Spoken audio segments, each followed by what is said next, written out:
ఏంటంటే నిన్న సభలో జరిగినట్టు సంఘటన మీ అందరూ చూశారు. నాకైతే చాలా బాధ అనిపించింది. ప్రజాస్వామ్యంలో మన రాష్ట్రంలో ఉన్నతమైన సభ ఈ సభ. ఆ సభకి ప్రసంగించడం కోసం ముఖ్య అతిథిగా గవర్నర్ గారిని అతిథిగా మనం ఆహ్వానించుకున్నాం. అతన్ని గౌరవించవలసిన బాధ్యత అందరూ సభ్యులందరూ ఉంది, మీ అందరికీ తెలిసిన విషయమే. అటువంటి గవర్నర్ గారు ఉపన్యాసం చేస్తున్నప్పుడు నిన్న జరిగిన సంఘటన సభ్య సమాజం సిగ్గుపడవలసిన విషయం నేను భావిస్తున్నాను. నిన్న జరిగిన సంఘటన మీరు కళ్ళారా చూశారు, మీరు అందరూ కూడా, మీరే కాదు ప్రజలందరూ చూశారు. ఒక ముఖ్యమంత్రిగా పనిచేసిన వ్యక్తి, ఒక పార్టీకి అధ్యక్షుడిగా ఉన్న వ్యక్తి,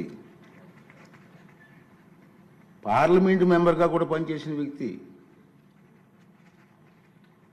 సభ్యత మర్చిపోయి ఆ విధంగా ప్రవర్తిస్తే కనీసం కూర్చొని చూస్తూ నవ్వుకుంటున్నాడు తప్పించి వాళ్ళ సభ్యుల్ని కంట్రోల్ చేసే పరిస్థితి ఎక్కడ కనిపించదండి మనకి.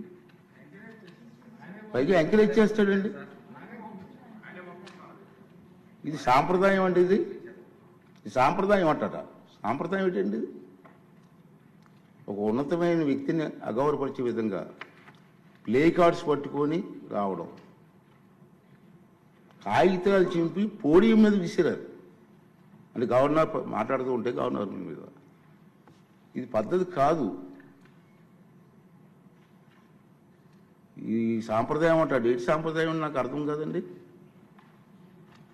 ఇది పద్ధతి కాదు, ప్రజాస్వామ్యం ఇది మంచి పద్ధతి కాదు. పైగా అతనికి ఆ ఆలోచన లేకపోయినా పక్కనే ఉన్నటువంటి సీనియర్ మెంబర్ బొత్స సత్యనారాయణ గారికి కూడా ప్రోత్సహించారు.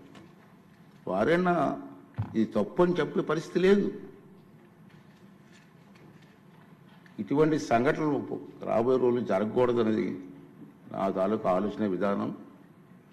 మీరందరూ కూడా గమనిస్తూనే ఉన్నారు. ఇది ఎందుకు చెప్తానంటే ఇప్పటికైనా విజ్ఞతతో ప్రవర్తించాలని చెప్పి ఆ సభ్యులందరినీ కోరుకుంటున్నాను. సభ ద్వారా ప్రజాస్వామ్యం పెద్దలు మనకు ఎంతో ప్రజాస్వామ్యాన్ని ఇచ్చారు, రాజ్యాంగాన్ని ఇచ్చారు. రాజ్యాంగానికి అనుగుణంగా మనం ప్రవర్తించాలి తప్పించి మన ఇష్టం వచ్చిన మాట్లాడుకుంటాం. సర్వ హక్కులు నాకే ఉన్నాయి, నేను మాట్లాడతానన్నది ఇది పద్ధతి కాదని చెప్పి ఈ సభ ద్వారా సభ్యులందరికీ, అన్ని పార్టీ సభ్యులకు కూడా మనం చేస్తున్నాను. అదే ప్రజలు కూడా దీన్ని గమనిస్తున్నారనే విషయాన్ని కూడా మనం చూసుకోవాలి. ఉంది మన గవర్నర్ ప్రసంగం అయింది నిన్న. ఈరోజు గవర్నర్ ప్రసంగం మీద చర్చ ఉంది. వాళ్ళకి ఏమైనా అభ్యంతరాలు ఉంటే ఈ చర్చలు పాల్గొనవచ్చు కదా, మాట్లాడే అవకాశం మనం ఇస్తాం కదా.